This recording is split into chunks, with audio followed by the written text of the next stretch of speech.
My name Manoj Kumar, assistant professor, government girls college Banswara. आज हम previous class में हमने ट्रिपल इंटीग्रल के बारे में पढ़ा। आज उसी के आधार पर एक सवाल हल करते हैं, वो है इवोल्यूट। मान याद कीजिए triple integral X square D X divide D Z where capital V is the region bounded by the planes x बराबर 0, y बराबर 0, z बराबर 0 and x plus Y plus Z is equal to a, जहां पर a greater than 0। तो हमें इस triple integral का मान ज्ञात करना है। इसके लिए हमें लिमिट चाहिए। लिमिट है वो ज्ञात करने के लिए हमें एक बाउंडेड एरिया दे रखा है, क्षेत्र दे रखा है। वो किसके द्वारा घिरा हुआ है? प्लेन x बराबर 0 अर्थात y z समतल हो गया, y बराबर 0 मतलब x z समतल हो गया, z बराबर 0 x y समतल हो गया तथा x plus Y plus Z is equal to a। इसमें a का भाग दे देंगे तो यह लेगा x upon a plus Y upon a plus Z upon a is equal to 1। तो ये समतल का अंतःखंड रूप हो गया जो x अक्ष पर काट रहा है अंतःखंड a, y अक्ष पर b, z अक्ष पर a अंतःखंड काट रहा है। तो इन समाकल क्षेत्रों का अनुरेखण करेंगे। अनुरेखण करने पर देखो पहले इस समतल को डिनोटेट करने के लिए एक्स वाई जेड समतल हमने खींच लिया। एक्स बराबर a, वाई बराबर a, जेड बराबर a। अब इन को मिलाएंगे तो ये हो गया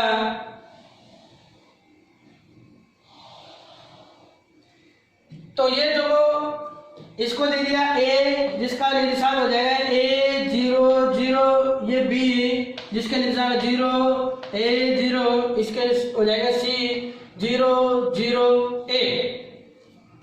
तो ये जो अक्ष समतल जो अक्ष रेखा है वो इस प्रकार से है और समतल वो इस प्रकार से टिका हुआ है। क्योंकि ये 3D पिक्चर है वो बोर्ड पर आसानी से नहीं बना सकते हैं, तो हम इसको समझाने के लिए ही बना रहे हैं। अब इनसे परिबद्ध क्षेत्र कौन सा हो जाएगा? देखो x बराबर 0 इसका मतलब y z समतल, y z समतल हो गया ये, इसका मतलब ये y z समतल, x z समतल और x y समतल, ये तीनों समतल हो गए। जैसे इस प्रकार से ये है, जैसे मान लीजिए ये है इस प्रकार से, ये हो गई x y x अक्ष रेखा, ये z अक्ष रेखा और ये y अक्ष रेखा हो गई। तो y z समतल, x z समतल और x y समतल, इस प्रकार से ये a b c जो है समतल टिका हुआ है। तो इनसे परिबद्ध क्षेत्र हो गया ये। तो ये हो जाएगा x plus Y plus Z बराबर a। x y समतल में z का मान 0 होता है, तो इस रेखा का समीकरण क्या हो जाएगा? z बराबर 0 रख देंगे तो यह आ जाएगा x प्लस वाई बराबर a। ये उस रेखा का समीकरण हो गया जो x अक्ष से अंतःखंड a काट रही है, y अक्ष से अंतःखंड भी a काट रही है। अब क्या करेंगे? इस समाकलन का मान ज्ञात करने के लिए लास्ट में क्या है? dz। इसलिए हमें जो घनाभाकार अल्पांश खींचना है वो z अक्ष के समांतर खींचेंगे। तो हमने ये z अक्ष के समांतर ये हमने घनाभाकार खींच लिया है।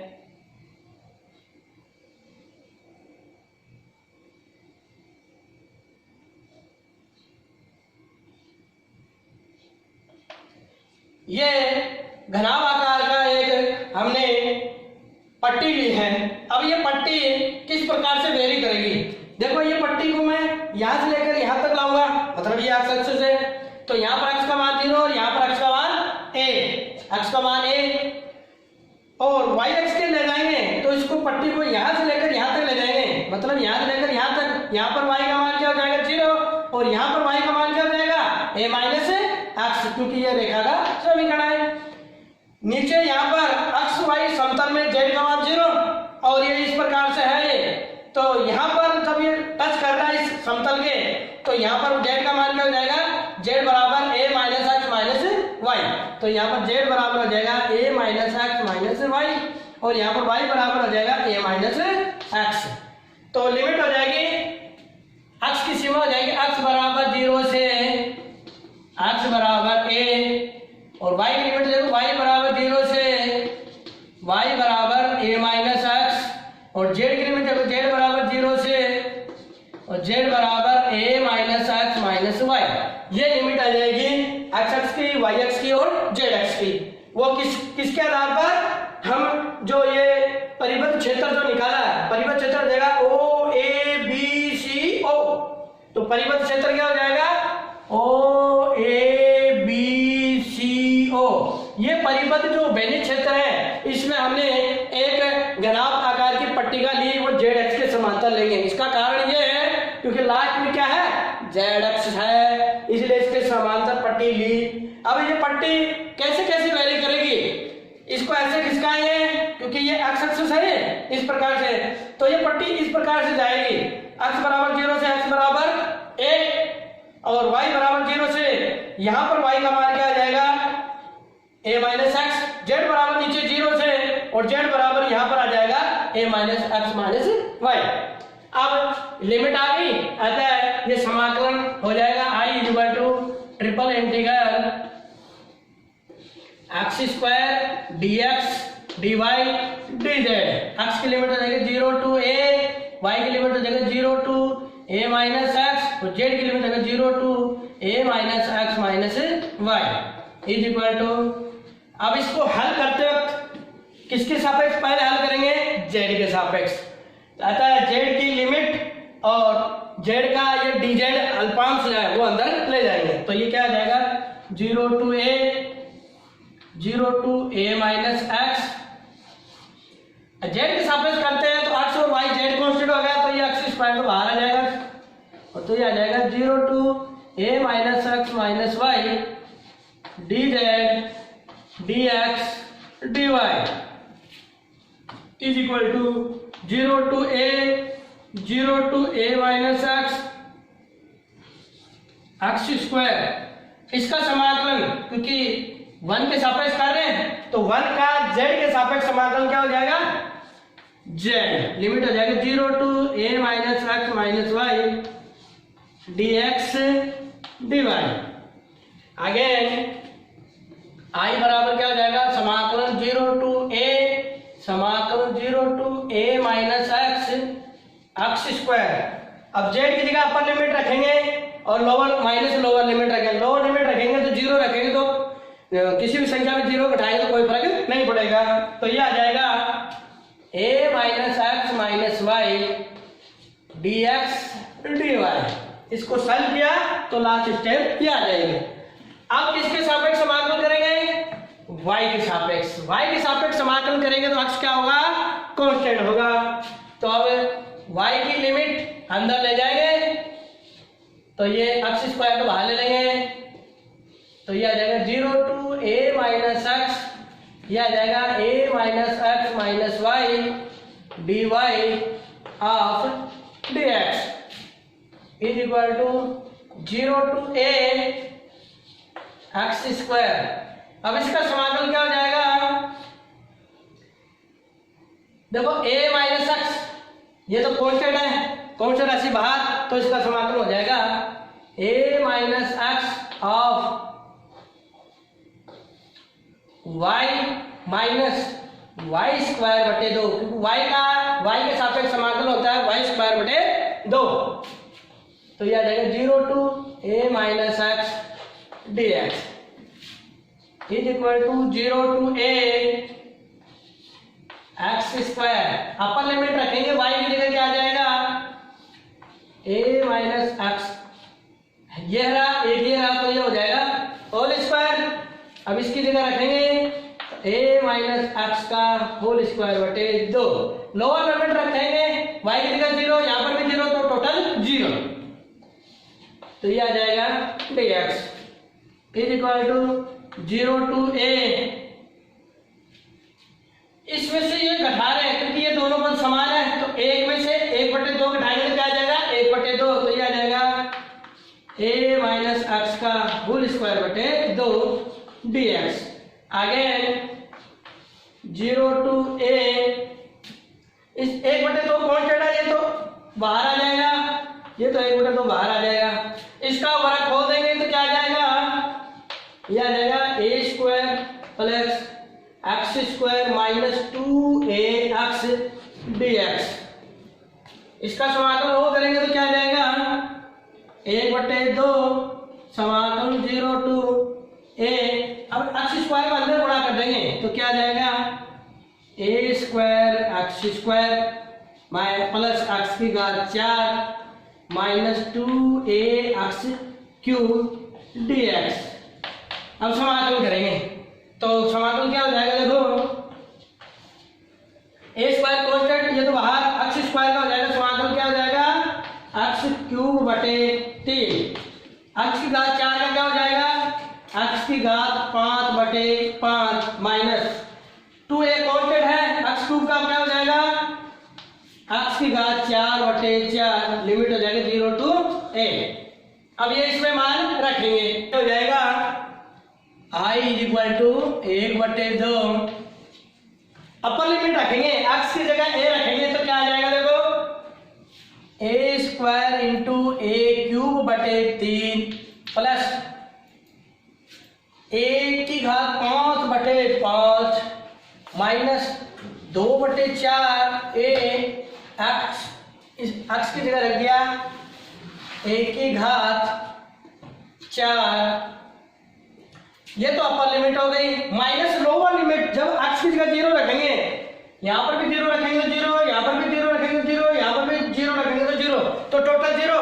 अतः ये आ जाएगा इज इक्वल टू 1/2, ये हो जाएगी a की घात 5/3 प्लस a की घात 5/5 माइनस 2 से 2 कट जाएगा तो 1/2 a की घात 5 इज इक्वल टू 1/2, a की घात 5 को में ले लेंगे तो यह आ जाएगा 1/3 प्लस 1/5 माइनस 1/2। अब इसको लघुत्तम लेके सॉल्व करेंगे तो क्या आ जाएगा, इसका लघुत्तम क्या आ जाएगा 30 लघुत्तम आ जाएगा। तो ये 30 लघुत्तम, 30 में 3 का भाग गया 10, 10 को 1 से गुणा किया 10 प्लस 30 में 5 का भाग गया 6, 6 से 1 को गुणा किया 6 माइनस 30 में 2 का भाग गया 15, 15 को 1 को गुणा किया 15, तो 1/2 1 की घात 5 गुणा 10 से 10 16, 16 में से 15 गया कितना बचेगा 1/30, तो ये टोटल हो जाएगा 1 की घात 5/60, ये हो जाएगा इसका अभिष्ट आंसर। दूसरा एग्जांपल ट्रिपल इंटीग्रल पर वो ये है evolute triple integral z dx divide dz, क्योंकि इसमें लिमिट नहीं दे रखी अभी भी, तो हमें क्या लिमिट नहीं दे रखी, इसका मतलब कोई क्षेत्र दे रहा है, वो क्षेत्र क्या है where region of integration is a cylinder, एक बेलन है V bounded by the curve है और सिलेंडर है वो निम्न वक्रों से घिरा हुआ है, z बराबर 0, z बराबर 1, x square plus y square बराबर 4। अब क्या करेंगे, इसकी लिमिट ज्ञात करने के लिए इनसे घिरा हुआ क्षेत्र ज्ञात करेंगे, उस क्षेत्र में ZX के समांतर एक घनाभाकार अल्पवंश खींचेंगे, फिर उससे लिमिट निकालेंगे। तो इन वक्रों का अनुरेखण करेंगे तो देखो पहले x square plus y square बराबर 4, z बराबर 0, z बराबर 1, एक सिलेंडर है, वो सिलेंडर हमने ये है, ये x y z समतल है जिसमें z बराबर 0, क्योंकि z बराबर 0 किस पर होता है xy समतल पर, और z बराबर 1 xy समतल के समांतर वो हो जाएगा ये। अब क्या करेंगे x square plus y square बराबर 4, ये एक वर्ग का समीकरण और टोटल मिलकर एक सिलेंडर बनता है, वो सिलेंडर का डायग्राम ये है। अब क्या करेंगे, हम zx के समांतर आयताकार घनाभाकार अल्पवंश खींचा हमने, ये एक घनाभाकार पट्टी है जो इस प्रकार से है, ये पट्टी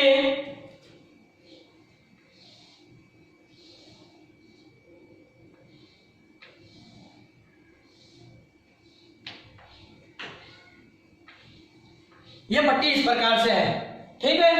अब इस पट्टी को खींचने बाद में अब x एक्सिस और y एक्सिस और z एक्सिस की सीमाएं ज्ञात करेंगे। तो देखो ये पट्टी यहां से लेकर यहां तक वेरी करेगी, यहां पर x का मान क्या है -2 और यहां पर x का मान क्या है +2। अब ये पट्टी देखो पीछे, क्योंकि ये इस प्रकार से है ये, तो ये पट्टी पहले तो क्या करेगी ऐसे वेरी करेगी, ऐसा मतलब x एक्सिस की लिमिट आ जाएगी, फिर ये y एक्सिस है इस प्रकार से लंबवत, तो इस पट्टी को इस प्रकार से करेंगे तो ये यहाँ टच हो रही है और जैसे उसको इधर लाएंगे तो ये यहाँ टच होगी, तो यहाँ पर y की पद के समीकरण से यहाँ से इसकी लिमिट हो जाएगी, इसको सॉल्व करेंगे तो y बराबर आ जाएगा plus minus 4 minus x square. तो पीछे जाएगी क्योंकि ये ऊपर इधर है धनात्मक, इसके पीछे ऋणात्मक, पीछे जाएगी तो y का मान हो जाएगा y बराबर माइनस 4 वर्गमूल 4 माइनस एक्स स्क्वायर, और आगे आएगी तो इसका मान प्लस वर्गमूल 4 माइनस एक्स स्क्वायर। जेड की लिमिट क्या हो जाएगी, क्योंकि ये पट्टी यहां से लेकर यहां तक वेरी कर रही है, क्योंकि ये इस प्रकार से xy समतल है तो ये पट्टी इस प्रकार से है, तो यहाँ पर जेड का मान क्या होगा 0, और यहाँ पर जेड का मान क्या हो जाएगा, यहाँ पर जेड का मान हो जाएगा 1। तो इसकी लिमिट हो जाएगी x बराबर -2 से x बराबर 2, y की लिमिट हो जाएगी y बराबर माइनस वर्गमूल 4 माइनस एक्स स्क्वायर से y बराबर प्लस 4 माइनस एक्स स्क्वायर, और z की लिमिट हो जाएगी z बराबर 0 से z बराबर 1। ये लिमिट आ गई। अब ये लिमिट इस ट्रिपल इंटीग्रल में रखेंगे और इसको अब हल करेंगे तो देखो क्या हो जाएगा। अतः इस क्षेत्र के लिए समाकलन हो जाएगा ट्रिपल इंटीग्रल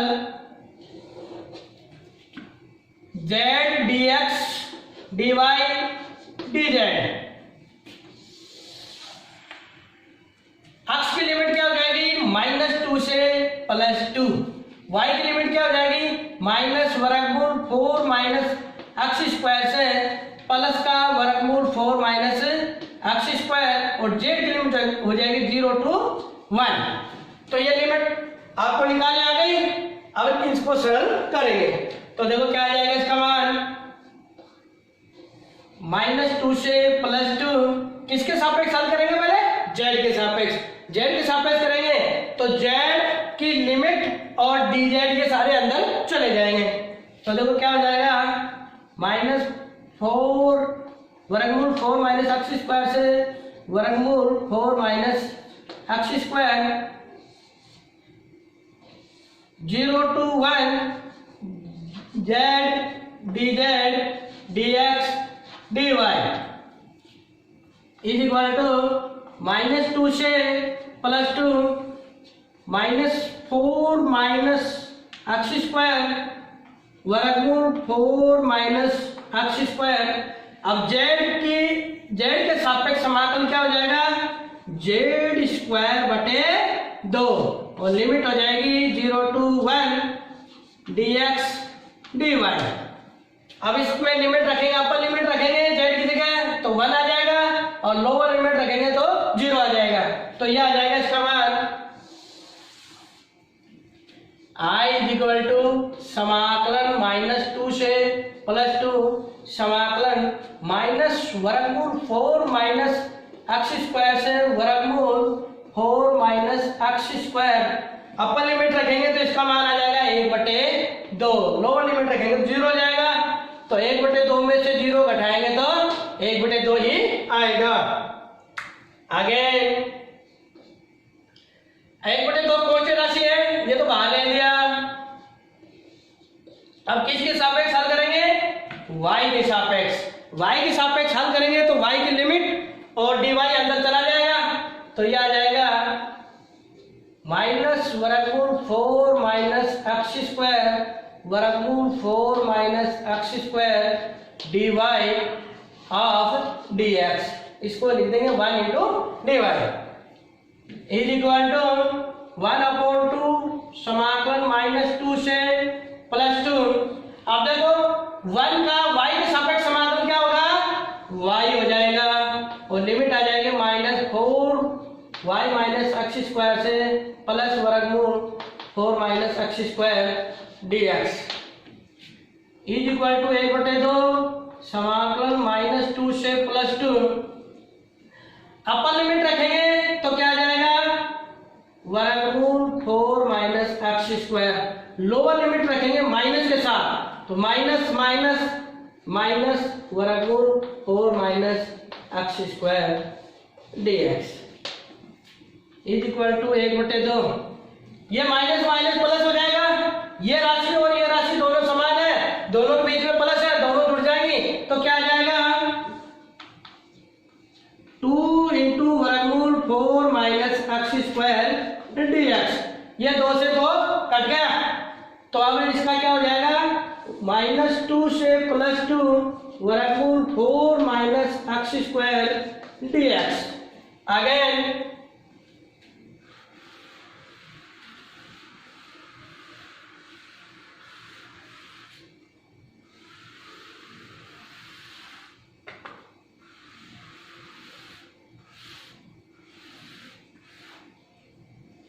तो I इज इक्वल टू क्या आ जाएगा हमारे पास, -2 से +2 वर्गमूल 4 माइनस एक्स स्क्वायर dx। ये पूरा का पूरा क्या है, समफलन, क्योंकि हम एक फॉर्मूला जानते हैं, वो ये है -a to a fx dx। अगर fx समफलन है तो इसका मान हो जाता है 2 limit 0 to a fx dx। अगर ये विषम फलन है तो इस समाकलन का मान क्या होता है, 0, जो हमने प्रीवियस में पढ़ चुके हैं। तो इसका मान क्या जाएगा, 2 इंटू समाकलन 0 to a वर्गमूल 4 माइनस एक्स स्क्वायर dx। अक्ष की जगह माइनस अक्ष रखने पर इस फलन में कोई परिवर्तन नहीं होता है, तो उसको कहते हैं समफलन। इसका सॉल्यूशन क्या हो जाएगा, एक फॉर्मूला होता है, वो फॉर्मूला ये है, समाकलन वर्गमूल a square minus x square dx is equal to होता है x/2 वर्गमूल a square minus x square plus a square 2 sine inverse x/a। इस समाकलन का ये फॉर्मूला होता है। इसी का उपयोग इस फॉर्मूले में करेंगे तो क्या आ जाएगा, I is equal to 2 x/2 वर्गमूल 4 minus x square plus 4/2 sine inverse x/2। Limit आ जाएगी 0 to 2, क्योंकि a स्क्वायर की जगह क्या है 4, तो a स्क्वायर की 4, इसको हम लिख देते हैं 2 का होल स्क्वायर, तो a की जगह क्या आ गया 2, तो हमने इसी का उपयोग किया है, इज इक्वल टू 2। अब अपर लिमिट रखेंगे, x की जगह 2 रखेंगे तो देखो 2/2 वर्गमूल 4 माइनस 2 का whole square plus 4/2 sine inverse 2/2 minus lower limit रखेंगे तो x की जगह 0 रखेंगे तो ये भी 0, यहाँ पर भी 0 रखेंगे तो साइन इनवर्स 0 का मान क्या होता है 0, तो ये टोटल आगे 0 आ जाएगा, इज इक्वल टू 2। 4 में से 4 घटाएंगे 0, तो ये टोटल 0, तो ये आ जाएगा 4/2, तो ये आ जाएगा 2 साइन इनवर्स 1, और साइन इनवर्स 1 का मान क्या होता है π/4, 2 × 2 4 इंटू π/2 इज इक्वल टू 2 से 2 कट गया, ये आ गया 2π, ये इसका आ गया आंसर।